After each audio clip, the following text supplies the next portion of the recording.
Hey, what's up, YouTube family? Welcome back to On the Gram TV. Please subscribe to the channel. Please like the channel. We got another exciting video for you today. This is going to be a story of triumph, uh, a story of struggle, a story of overcoming. I think it's going to be a very inspirational story to you all. So, today I want to introduce to you Reese Jones, aka Reese. Uh, I think you guys are gonna like this one. So without further ado, let's get to the show. Peace. Well, That's what's up. Got any projects going on with the woodworking? I'm making stars from, well, I really can't tell what they are because it's a surprise, but I got something in the works. I just finished uh, 4 big boxes for a lady that used to work in Walmart, big keepsake boxes, uh, 7 by 10 boxes, Okay, keepsake boxes with the initial wood burned into it and lined with red crushed velvet. okay. And I know you had. I had talked to you a few days ago. Well, maybe about a week ago. We had spoke. We speak often, and Yeah, you had mentioned that you had a big order. I think it was like 90 pieces or something. You get that? You get that squared away? 100. 100 Yeah, pieces, right? that's the surprise piece. Yeah, Okay, yeah. okay. Well, as always, it's good to see you, bro. And Awesome. people will probably figure out why I call you bro as we go along. You know what I'm saying? Yeah, But you yeah, definitely, this one is special to me, Reese, because like I said, I did the introduction already, and I advised the people that this is probably going to be one of the more inspirational videos that I do, and inspire a lot of people that might be feeling like they can't overcome certain obstacles in their life. And the a more important part of it is that I was there for most, a lot of the story. You know what I mean? So that's why it's yeah, special to me. You know what I mean? Because I had a front row seat, to a lot of the story. yeah. And so. But what I wanted to do is kind of let you start off, from the beginning. We're gonna start from the beginning, like what you know, what you saw, what you were taught. Because of course, as a baby, you wouldn't know, but you do know your story. So won't we start right there? What that situation was. All right. My name is Sharice Reese Jones, and I was born a conjoined twin. Me and my sister Sherry. Uh, I had to represent. No doubt, no You doubt. Make know. sure you send me that picture. All right. All right. Me and my twin Sherry, we were the first uh, of our uh, kind of conjoinment to successfully be separated in the world, which means that both of us lived through separation. And I know now it doesn't seem like a big deal so much. But back in 69 when we were separated and 1967 when we were born, they had no idea what the hell to do. I mean, I'm sure the thumbnail kind of gives you a little idea of what might have been, going on through those doctors' minds. Mind you, uh, my mother had a natural childbirth, no cesarean, and we were born that way. I was born first. My sister was born breech, and my mom told me that she knew something was wrong because she felt a lot of tugging and pulling that she didn't feel with the other 3 children, and uh, one of the nurses ran out the room, and she said she wasn't really concerned, but she was a little concerned. She never had that happen before. And, they didn't want my mom to see us because they, thought that we were some kind of, I guess, devil babies. Back then, if you had a disability or was deformed in any way, excuse me, in any way, they kind of shunned you away from your parents or waited a little while till they could come out, and be out of anesthesia or whatever they're under. I've never gave birth, so I don't know how that works, but Yeah. be more aware and let you see and make your own decisions. But um, she was fine with it. A nurse, excuse me, a nurse actually came in and told her, you know, uh, you can send them away. You don't have to keep them. You don't have to keep your children. There's a place where you can send them, an institution.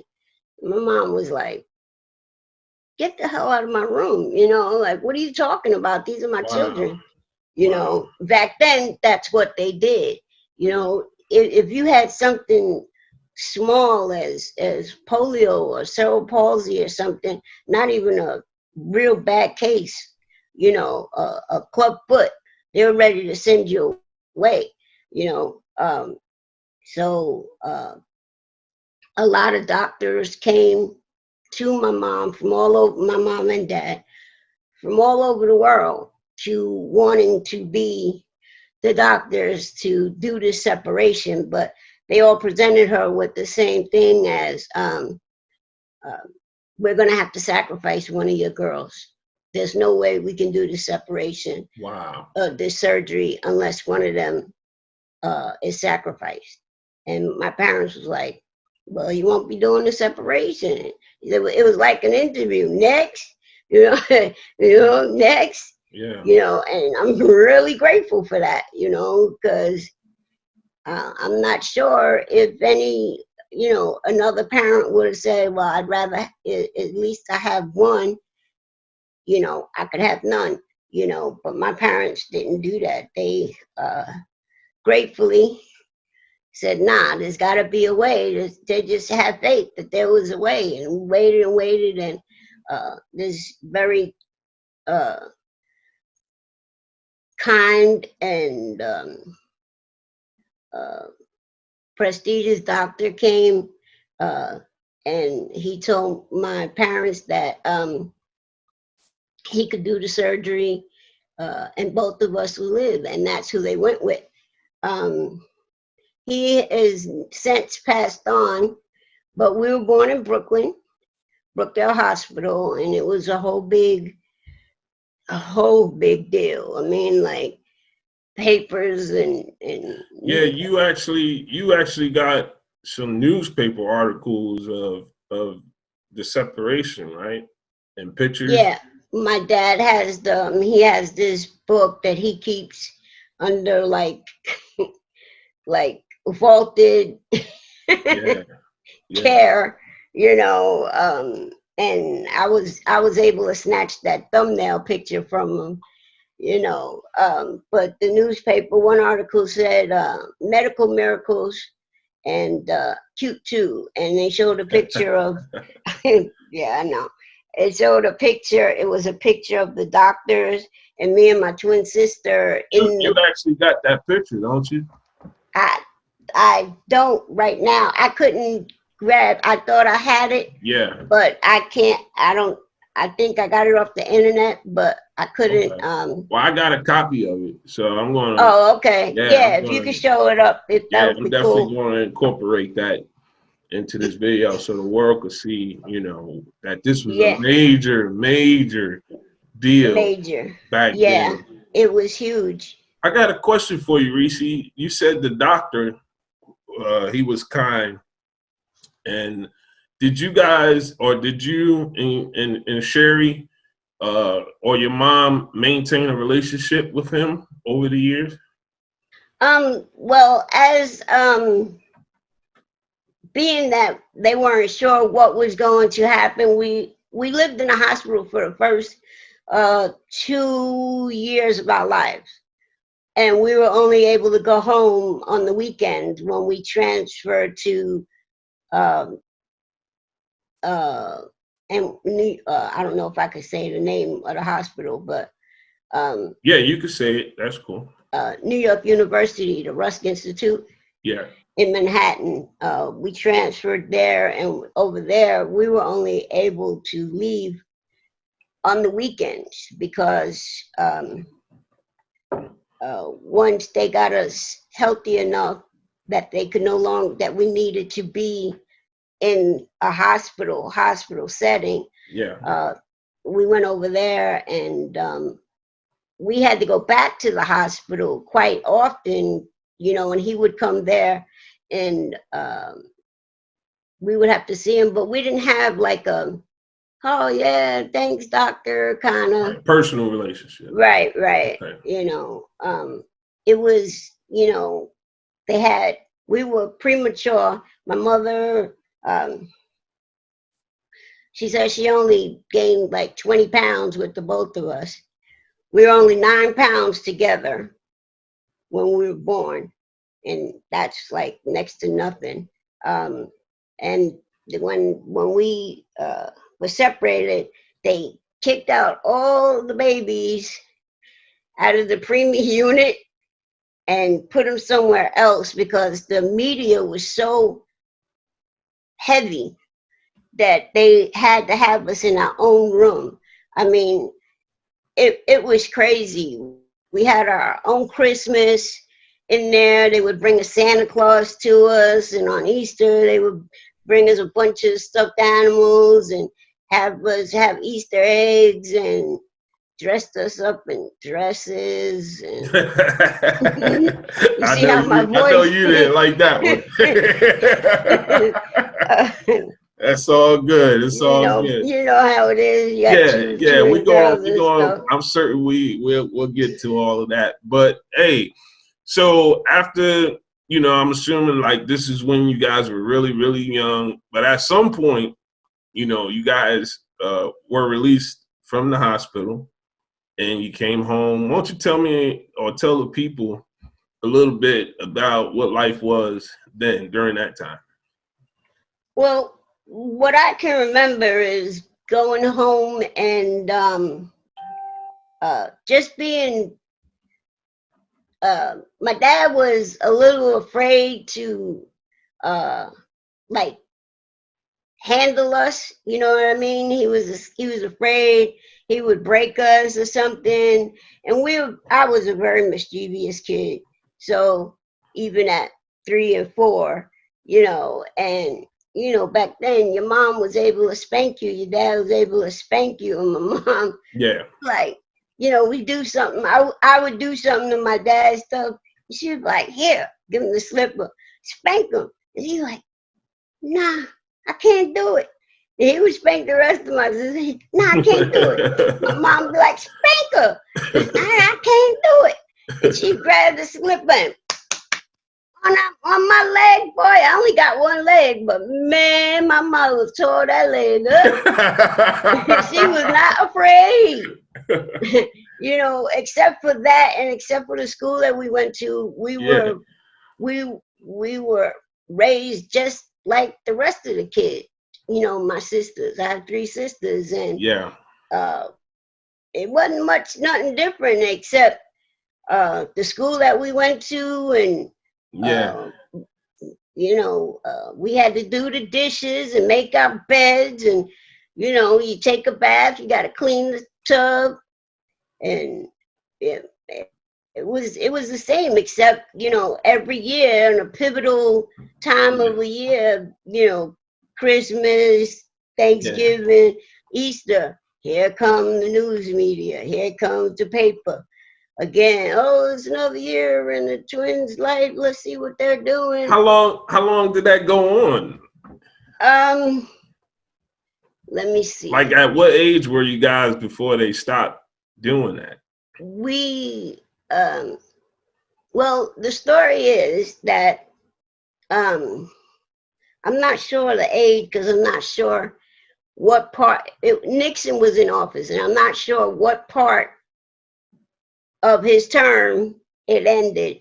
But what happened was it was Nixon's birthday, daughter's birthday, Mm. and Nixon's people came to my parents and asked my parents if we would present his daughter um, with flowers for her birthday. And my parents were like, "What? Wow, that's Nah, major. That's major. no, it wasn't major." Because they was like, "No, y'all should be presenting my daughters with flowers for Oh, their okay. birthday." Okay. And we said, my parents said no. My mom was like, "No, mm-mm." They just wanted, Nixon wanted his photo op with the twins. Right. So he made it that why were we, presenting his daughter with? She ain't nothing famous, nothing miraculous about her, Right. except that she's the president's daughter. Right. But you want the photo op. And my parents was like, nah. Right. And immediately after that, everything stopped. Ah, okay. I got you now. I The got news came back. They gave us a puppy. The news actually came back and said we got to take our dog back. you. They What? came and got their dog, and Are you um, serious? yeah. Do you remember Dr. Frank Field and uh, I can't think of his name. He had a son that used to do the weather also on Channel Two News. Uh, and well, anyway, he used to cover the story. I met him. I met his son. Um, and I mean, news all over the world would come to our house and just, and if you never had friends before, have news cameras come to your house and see how many friends you have. When Yeah. when the TV cameras come to your house, Well, I do. everybody. Yeah, I do. I do remember that, Reese. I remember like before we got close, because I mean, eventually you became like my mom was putting you on punishment. You know what I mean?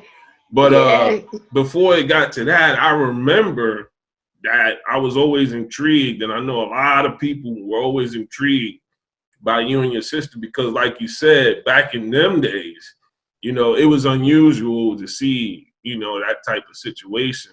But one thing you said, Reese, is you guys weren't treated different. Now, we all know, you and I know, Sherry was more of the prissy, girly, I want to do my nails, I want to do my hair. So she never really, what I'm saying, got out. But those that know you know that Reese was on the basketball court, that's right. Reese was on the handball court. You was like one of the guys growing up. You want to talk a little bit about that and how that impacted your life?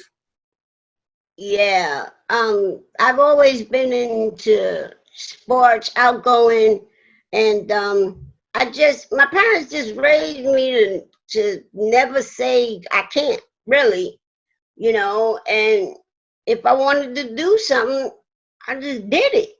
You know how we met? I just called next on the basketball court, and y'all looked at me like, "What the hell is she talking about?" Next, you know. Right. And at first, Facts. y'all were taken aback, like, "What the hell? Next, she can't have." And I was like, "Look, if I remember, it was like, if I can make these 3 shots, then y'all gotta let me play." And I had one leg. I was on my crutches, and I was the right hand. I always shot like this with my Facts. holding my crutch like this, Facts. and I would make that shot. And now, oh damn! And then I would dribble the ball with my crutches and show y'all I could dribble the ball. And Mm-hmm. I was like, "All right, I got her. She's on my team or whatever." And then the same with the handball. I just went out and proved myself. You know, if anybody said, "Nah, you can't do this. Go sit down. You could watch us though." Nah, it wasn't like that. Nah, I'm gonna show y'all. Richard Green helped me to if I can use his name or Yeah, not. yeah, that's He's an fine. activist. in Crown Heights, where I grew up in EF. Shout Also grew out, up in shout out, shout Queens. out to Rich Green, y'all. That's right. I owe a lot to him because uh, he was a very inspirational man in my life. His camp and things like that. Um, he never let me feel different as playing with the rest of the kids in his camp. And we're playing baseball one day, and he said, "All right." And I took the ball, and I had the bat. He has a picture of it, and I was swinging the bat, and I hit the ball, and everybody, and I started running on my crutches, and it was like, "Oh wow!" You know, I just, I just I never thought I was handicapped. I never saw myself as handicapped until, now as I got older, to like 2000, when they told me, sit your stupid ass down because you're killing that one leg. But um, before then, wasn't nothing wrong with me, you Right, know? right. I was thinking last night because we had this schedule for today, and I was Right. thinking, and I was like, it almost. I personally, I can only speak for me. I personally felt like I would have been disrespecting you.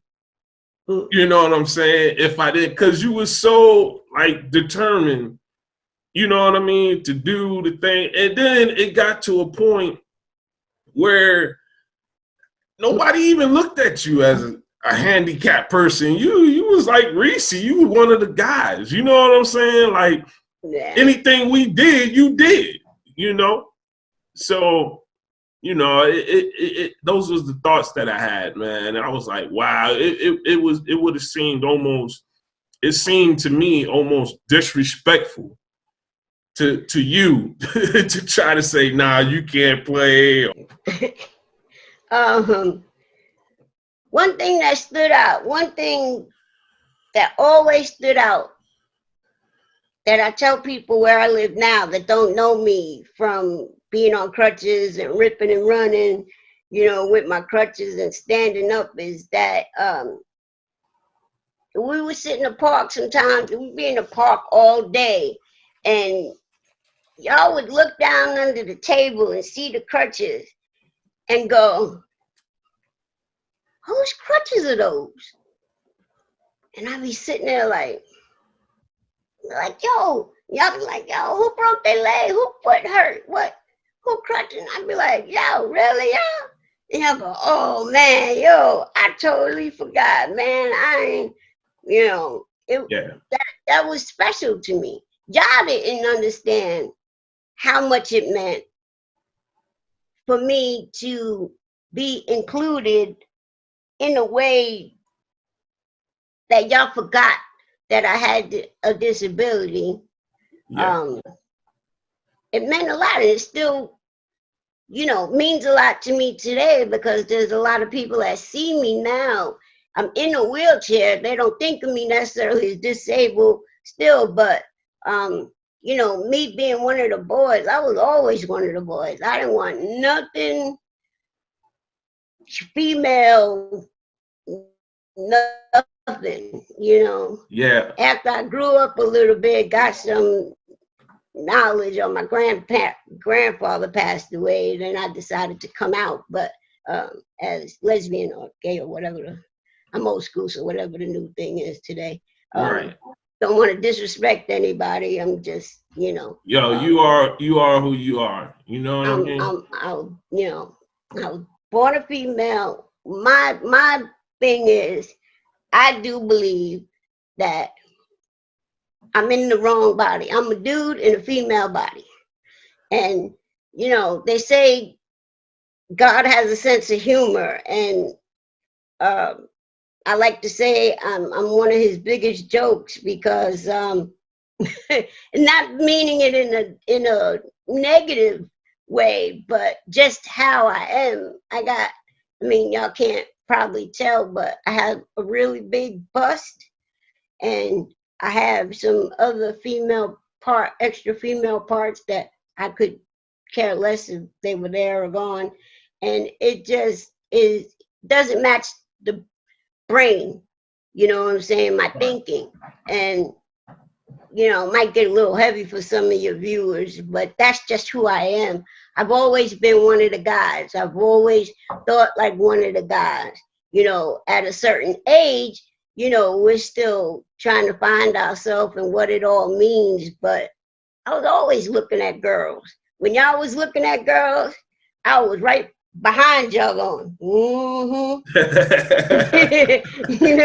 like, That's yeah, what's up. she That's got what's two, up. but I couldn't say that because at that back then it was you just didn't come out.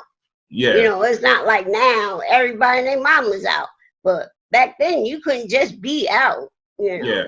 Yeah. That is So, true. That is true. but I was always one of the guys, and y'all let me play dominoes and stuff where y'all didn't let the other girls play, and I remember they used to get so upset. What do you mean no girls can play? Reese's sitting there and play, and y'all would say, Reese's one of the guys. That don't matter, that don't count. Reese don't Facts. count Facts. as one of the girls. Facts. Hey, I just feel like I have to honor Sherry. You know what I mean? I have to. That was Absolutely. my girl. That was my mom's running mate. She Absolutely. stayed hanging out with my mom. They'd be burning that park bench up together. Absolutely. Tell the world a little bit about Sherry. Put that picture up again, first of all, and put it closer. Yeah, that's Sherry. You are on my left, and Sherry is on my right. So Right. Sherry's with the glasses on her head. right, exactly. And Rest in heaven.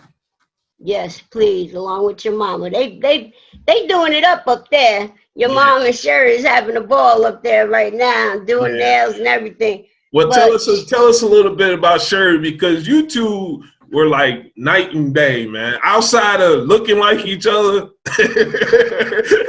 yeah, I think that's where everything stopped with you two. So yeah. tell the world. I It know, it but tell the it's world a little bit about Sherry and how she was. uh, Sherry. Well, we are mirror image twins, and what that means is I'm right-handed. She was left-handed. I Right, have the left leg. She has the right. She right, had the right leg. exactly. Mirror image. Nobody thought about this part. I'm gay. She was so straight. I Yeah, mean, you couldn't get a straighter line if you had a level and a plunge. You know, she was the epitome of a girl. Like, go outside, don't get me dirty. She didn't leave. facts, She didn't leave unless her hair was done, her facts, nails were done. facts. It was it, and everybody used to say, like, when they met her, my friends used to say, "Oh, your sister's a female. She's a female you." And when her friends used to meet me, and they go, "Oh my gosh, she's the male you, Rick Sherry," and that's like, and Sherry was like mom. Out of the, like, when we hung out together as kids or whatever, she was the responsible type. She would always, if I was drinking a little too much, and she happened to be outside, 'cause she didn't really hang out with me that much, but when we did, it was like, "Oh, you having another beer?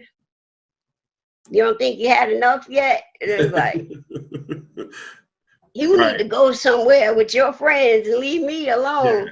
And you But two did like have separate groups of friends. oh yeah, Yeah. she thought she was um, Dominican or Puerto Rican because she was in love with the menudo.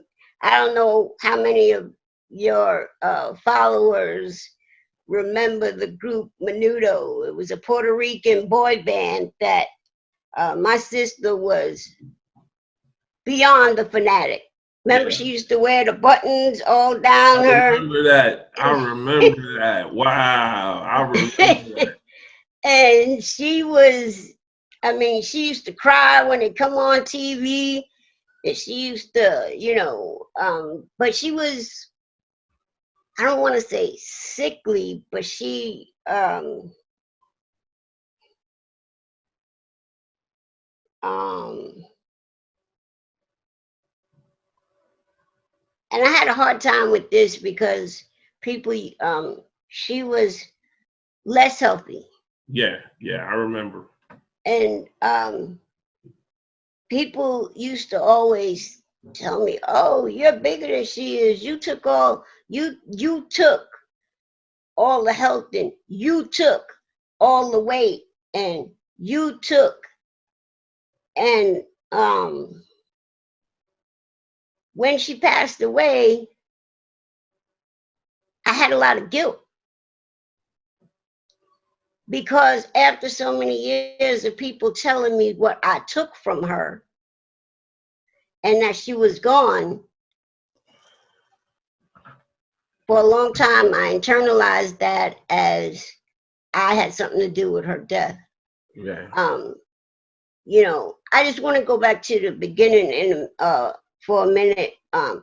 When we were born, my mom and my dad, they didn't get any um, public assistance help. We didn't get a car, and a whole bunch of people coming and helping them take care of us. We didn't know about SSI until we went to school. We went to the wrong school for about a half a year or so. Yeah. Um, and we've always been this, well, you know us. Yeah. We just straightforward. So we were in that school and we would be, see the kids drooling or slouching. We stop drooling, get a tissue. We didn't know Yeah. it was their problem, Yeah. And by the time my mom found the school that we eventually went to, um, the parents was writing up a petition to make us stay, which they couldn't, of course, but they wanted us to stay because their kids were going home and asking for towels to wipe their mouths on their own. They were sitting up, noticing they would slouch and wanting to sit up on their own. They were wanting to do things for themselves. And the parents was like, "No, y'all can't leave. My kids are doing stuff. Your kids are inspiring my kids to do stuff." And my mother said, "No, we're going. I'm glad your kids are doing stuff for yourself, but um, my kids have to grow and learn too." Yeah. Yeah. Wow, And that's powerful. So you guys were motivating, inspiring the kids. So this is nothing new. And we were 3 years old. Yeah. Yeah. We didn't think of it like that because we didn't know. You know how kids are. Kids don't give a damn. They just say whatever. Stop drooling. They don't know it's going to be something significant in anybody's life. Yeah. And the parents was like, "No, y'all have to stay. Please don't go." And my mom was like, "Well, what about us? Right. What about us?" And but getting back to Sherry, she was nail polish, makeup. She tried to be on. I remember she tried to be on the track team, and she would go to track meets dressed as Madonna.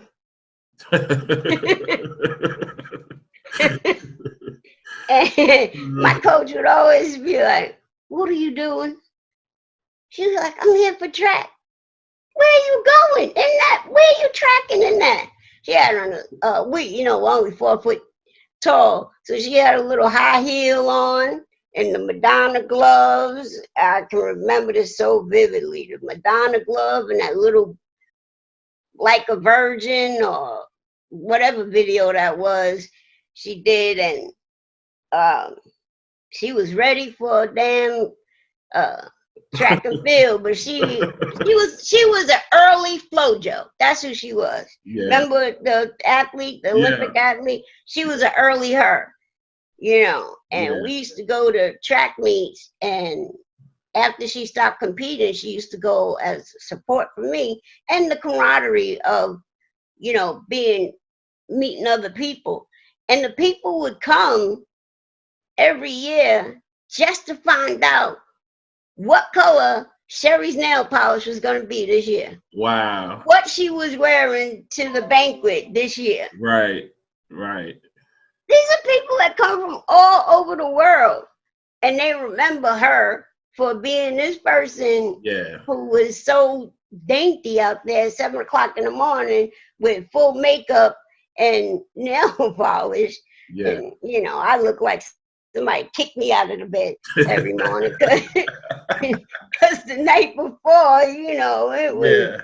just drinking and chilling and get up, and I got to run a race. You know, I did track and field and Yeah.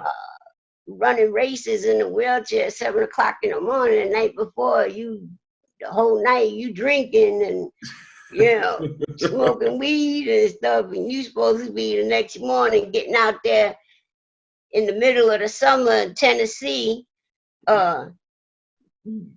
200 meters, 400 meters, throwing a discus and a javelin. I mean, I won a lot of awards, but Yeah. only by the grace of God, and that they had different classes.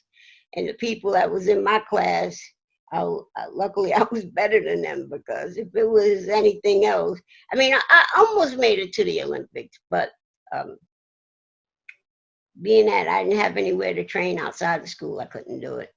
Yeah. You know. Yeah. And, Well, I just wanted to definitely, you know, get Sherry in the video. I feel a spirit right now. Sherry she helps me with Jeopardy. Yeah. Remember Jeopardy, the show Jeopardy? Yeah. Your mom used to watch that too. Yeah. And when we would watch it at home, or when we were living next door to each other, I used to hate the show.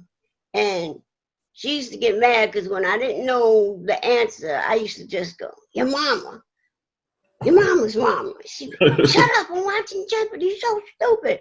You know, and she used to make those cakes. Remember, she was always baking cakes. Yeah. And she was always doing something for the kids. Christmas and the West Indian Day Parade. She would be face painting, making some kind of drink, selling drinks, or making rum balls. She was busy. You know, she was creative as far as, I guess you could say, girl stuff. She did fingernail painting. She was really good at that. And she used to hang out with your sister, and they used to hang out real tough and do the fingernail painting and do whatever girly stuff they used to do. Yeah. We used to live next door, and whatever they used to be over there laughing and giggling about. But I was the power tool person, and she was the, you know, glue gun lady, you know. So that's how different we was in our creative process. Right. You know, Right. I had to have tools, you know, tools and a screwdriver, and all she needed was a cake pan or a nail paintbrush, and she was good, you know, scissor and a hot glue gun. Right. And we never collaborated on anything as far as joining to make something together. It never happened. Right. Never happened. She always had her ideas and her inventions, and I always had mine separately. Right. But when we lived next door to each other, that was a whole different entity there. Yeah, I bet. Prepped up. I bet. Came into it. Well, for time's sake, you know, Right. I try to keep the videos, you know, under an hour to keep people engaged. Just for time's sake, there's two other parts of your story that I definitely want to focus on. The one part being, I know there was a low part of your life, you know. In fact, you know, we were together a lot of times during that part. And then the second part I want you to elaborate on is what's going on with you now, you know, and where you're at now. So go ahead and, you know, tell the people about that situation, as far as the low part.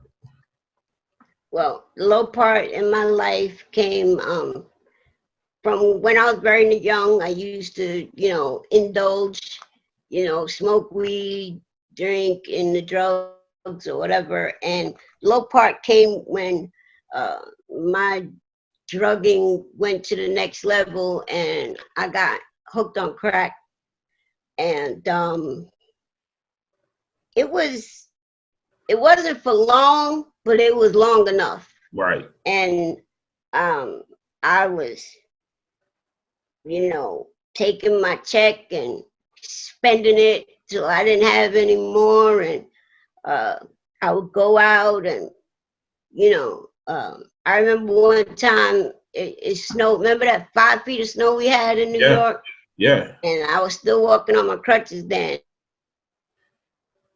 And I didn't have nothing but $10 in my pocket. And I was living on President Street and Bedford Avenue. And I wanted a hit. And it was the snowbanks were 5 feet tall, and they were walking on the sidewalk was nothing but a tunnel until you got to the corner. And on my crutches, I trudged through that snow all the way from President and Bedford to, down there Nostrand Avenue. Yeah. And I walked all the way there, and I walked all the way back for a $10 hit of crack in the snow on my crutches. And I've done things. Crack is a very, very demanding drug. You have to you have to always have it because the high is instantaneous. It's like 5 seconds and you want more. You want that up so bad. Right. And you chase it. And I never thought I would get that way. I've seen other people on it before I got on it. Right. And I always had that, nah, that's not going to happen to me attitude. And it happened to me. Yeah. I was lying to people, doing very uh, ungentlemanly or ladylike things, Right. Meeting up with people uh, that I shouldn't be meeting up with. I just don't want to be too graphic for the viewers, but Right. like they say, doing something strange for change. So, Yeah. and a lot of times I would, I had my own apartment. So, I had a couple of female friends and, um, I would just use my house. Right. Hey, yeah, y'all could come over and, get high. And I know guy, the dealer likes the girl. So the girl, okay, yeah, I'll do whatever if we're going to get some more. And I was kind of a pimp, Yeah. but in the sense that I had my own house. And when you have your own house and you're using drugs, house get paid off the top. I ain't had to do nothing. Yeah. But that quickly went away because when everybody else was gone and it's 3 o'clock in the morning and you still want that drug, you got to go out there and find somebody. And I had to go out there and find people with money. I mean, I remember going, telling myself I was going to the store. I ain't have a nickel in my pocket, but I was going to get a beer. Yeah. And I would stand out in front of the deli across from Evans Field, the deli, Yeah. and just ask my friends, people that I knew, for quarters. I didn't care at a certain point who saw me. I didn't care who I begged from. I used to pick cigarettes up off the street and smoke them. I'm not even a cigarette smoker. Right. I never have, you know me, I've never Right. really been a cigarette smoker, but crack had me picking up cigarettes off the street. You know, one time I didn't want my sister, like I said, Sherry, she lived next door. We lived right next door to each other, and I didn't want her to hear me go out the house. So remember, I had those firestorm windows and Yeah. the gates on the window, Yeah. and I went out the house through the gate Wow. on my crutches and kept the gate closed. Wow. Went out and I copped because the window was, you know, you could walk up to the window and see in the window. It was Yeah. still a little climb to get through it, but Yeah. and I copped and I came back and I was trying to get back through the window on my crutches. I didn't have a box or nothing. I was just climbing and Wow. cops pulled up. And I can only imagine what they were thinking in the car when they saw me, one-legged girl with crutches trying to get in through this people's window, my own window. And Wow. they just came up there like, excuse me, what are you doing? And I said, oh, I live here. They was like, well, why don't you go through the door? I said, well, my sister lives next door, and I didn't want her to hear me leave because it's so late in the morning. I didn't want her, the door to slam. And they were looking at each other like, are we actually seeing and hearing this? And I said, if y'all just let me in the window, I can go around, open the door, y'all can come in. I had the crack in my pocket. Was not even thinking. No, y'all can come in. I let them in, showed them the mail and everything that I lived here. It was weed on the table, everything. I think they were so shocked. They just said, well, next time, just use the door. And they let me go, you know. And it was very low. I mean, it got to a point that I sold my jewelry. I had some people to come to my house and steal my phone. This one girl came to my house, stole my wallet. 2 weeks later, she came back to the house wanting to get high. We all trying to, you know, get our money out. She pulls out my damn Wow. wallet, you know, Right. and, you know, it took me a while, you know, and Yeah. today I'm clean. Yeah. Well, before we get to that, I know you clean, and I want to first say I appreciate you, being honest about, your situation, because a lot of people won't, get on video and tell the truth about what they went through. But I'm certain that your story is going to help somebody. You know what I mean? And so I just want to commend you and let you Thank know that you. I appreciate that. But there had to been a point, obviously, where you said enough is enough, and I can't do this anymore. What was that? What was that point for you? And then what did you do about it? Um, it wasn't my point, actually. It was um, my sister Sherry. Wow. Um, she was she knew she was dying. She could no longer be helped, couldn't get any more surgeries or anything. She basically just there waiting to go. But she was able still to get out and everything like that. And she we would go to the doctor. She was seeing a psychologist, and I would go with her. How messed up this disease addiction is that I would go with her to her psychology appointment to pass the time until my dealer would come into town. Yeah. So I wasn't sitting at home tweaking out until he came. So I would go with her.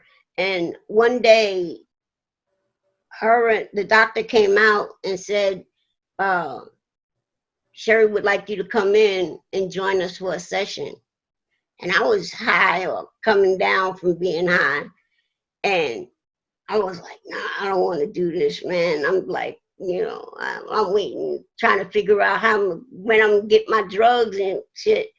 And I was like, So I went in there, and the doctor said, Sherry's really worried about you. And so Sherry goes, Reese, I think you're doing stuff more than just a little bit of cocaine, regular cocaine on your weed or whatever. She didn't say crack. She couldn't bring herself to say it, I guess. That's how she just put it. I think you're doing more than what you're saying. And I said, no, that's all I'm doing. And she said, I really want you to get help. And I was like, yeah, I'm going to get help. Yeah, we always say, yeah. And it took a while. And the doctor asked me to come to the sessions, and I would go with her to the sessions, and the doctor started seeing me, and she was, asking me all these questions and things like that. And the doctor got me into outpatient rehab, all because of Sherry. I was doing this. I was not doing any of this for me, none of it. And eventually I went to inpatient rehab, and I came out, stayed clean, and I got high again. And the doctor asked me what would it take for me to stop using it. And I told the doctor, because walking was such a big deal in my life on my crutches, that if I could no longer use my leg again, I would probably use to kill myself. I would stop using. And I kept going to the doctor. She even had me bring in my crack pipe one day and break the crack pipe in her office. Wow. She was thinking like that was really going to do something. All we had to do was go to the corner store and get another crack pipe. But okay, if you think this will work, Yeah. And I did that. Brought it into the hospital, and and I broke it. And this lady, between Sherry and this lady, I was able to hear the message, and think about what I was doing. One day I went with Sherry to her appointment. I got very, very sick. And that was November 19th, 1998. And they told me if I hadn't come in when I did, my intestines probably would have exploded. So I get there, and I made a vow that I wasn't going to call any friends or leave the hospital to go get high or anything, or sneak beer or anything into the hospital. I made that. And I had the surgery, and after the surgery, I was paralyzed. I couldn't move my leg at all. My leg was like a wet noodle. I couldn't stand up or anything. And they did all these tests, and they didn't see why. No reason for my leg to be paralyzed. It should have been healthy, or as healthy as it could have been. And I heard one day, I'm a believer in God, and that's just my faith. And he spoke to me. He came in my room and spoke to me. I heard his voice. It was something in my room because all the curtains were closed. And he said, do you remember what you told that doctor? And I said, yeah. And he said, do you want to live or do you want to die? I said, I want to live. He said, okay. That was it. I've never heard the voice again. I pray every day, never heard the voice again. I thought it was going to happen instantaneously, that I'd get up and I'd be better. No, God makes you do the footwork, and I stayed paralyzed for 9 months to the day that I first got paralyzed. And that's significant in recovery, because not 9 months, 3 months, 90 days, Yeah. in recovery, you do 90. That's when the correct me if I'm wrong, but that's the yellow, right? Yellow key tag. Say your urine should. Yeah, I got them all right here because I'm probably not going to be able to get them off of here. But I don't know if you can see, I have my key tags right Yeah. here. Is the And 90-day the yellow key tag? nope, yellow key tag is 9 months. 30, 60, 90 days is red. It's red. Okay. Red. Yeah. And but I was paralyzed for 90 days. And that, if it wasn't for my sister taking the time out of, sorry, um, I still don't understand how somebody who knew they were dying, that was seeing a psychologist to help them with those feelings that they were going through, could take the time out of what they were going through to make sure somebody else was okay. And that's how Sherry was. Yeah. You Facts. know, I Facts. mean, I like to think I'm the same way, but I'm not dead yet, so we'll never know what people thought of me, really. So, but that's who she was, and it got me, that being paralyzed. That whole, when I finally got to the meetings, that whole they call it spiritual awakening and things like that. Yeah. Um, if it wasn't for Sherry and that doctor, I would not be clean today. Wow. I gotta admit, the way the camera shot goes with this, when you talking, it shows you. When I'm talking, it shows me. And I was tearing up, man, as you was telling the story, man. That's really deep, and I appreciate you sharing that. How long have you been clean, Reese? I have been clean now for 21 years Oh and man, you grown, girl. 5 months. 21 years and 5 months and 3 days. 3 days. 4 days. That's what I'm talking about. That's what I'm talking about. November 1998 was the last day I used, because I used right before I went to the hospital. Yeah. And November 20th was my first 24 hours clean. Wow. So Now that's a whole. without my sister Sherry, I can't say I would be here. Thank you.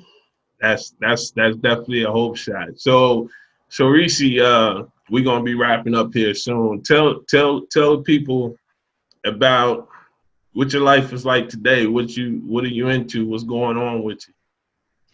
Well, Where do you live? First of all, we need to get that out. Where you living these days? I no longer live in Brooklyn. I live in Jacksonville, North Carolina. That's what's up.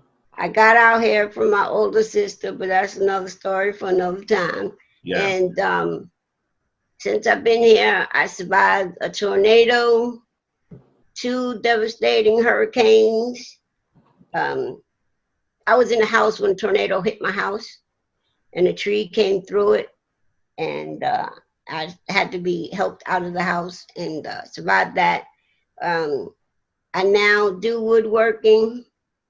My life basically is very quiet. Hey Reese, I'm a businessman. You know that. Yeah. You got any woodwork like right by you that you could pick up that maybe you could show the people? And then if you do, I want you to give the people your information. Like don't like how someone can contact you to get some woodwork if they wanted to get some. So this is your commercial. All right. My working on Facebook is Reese's Pieces Woodwork. Um, and it's on Facebook. You can reach me there. Let me just go get something real quick. Right here. But I make things like this. This is called a bandsaw box. It's made of 3 different pieces of wood, and it's a drawer. Nice, nice. And I make boxes like this. I make regular keepsake boxes. I make keychain holders and picture frames, and can customize them to. I customize everything. Names. You want it, ask for me. I never can say no that I can't make it, because I'll try my hardest. And again, it's Reese's Pieces Woodworks. Can you see that? Yeah, I can see it. The people can see it. All right, that's me. And I custom make anything. That's what I do in my free time. Well, I have nothing but free time now. I made it to 53. June, I'll be 53 years old, and my life is rather quiet. The highlight of my day is going to the store and to the mailbox. So that's what's up. That's what's up. Well, hopefully, I see it here, but the people will see this and your phone will start ringing off the hook. Hopefully, and I'm gonna have something for you really soon for helping me get my story out there. I've been trying to tell my story for a while, and nobody will touch it thanks to Nixon. We got blacklisted. Listen, you don't owe me anything. I just want to say in closing, and then I'll allow you to say something in closing. But we go way back, man. You know what I'm saying? You like a sister to me. Oh, my bad. You're like a brother to me. And I love you.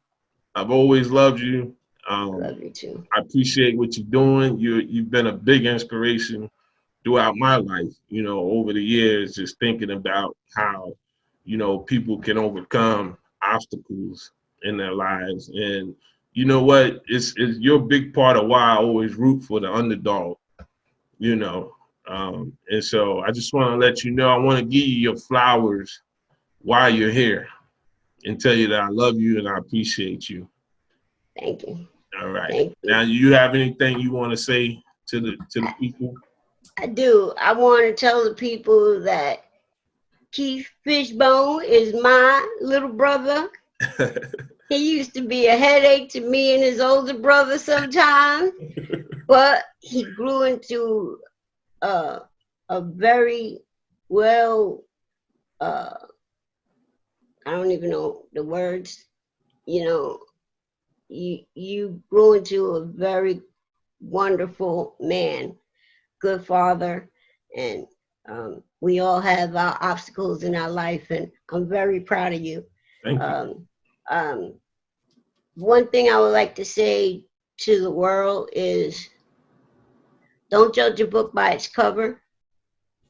Take everybody as an individual. Don't lock them into all one basket, and be kind to each other. You never know what somebody might be going through. A smile, a helping hand, a good morning. You never know what that can do to somebody's day. So good morning, wherever you may be. Right on, Reese. I couldn't have said it better myself. Well, hey, we're gonna end the video on that note, and I'm gonna talk to you real soon. Stay up, stay coronavirus free, stay in the house. Absolutely. And I'll talk to you soon. Love you. Love you. Thank you so much for all of this. Okay, I'll talk to you soon. Bye.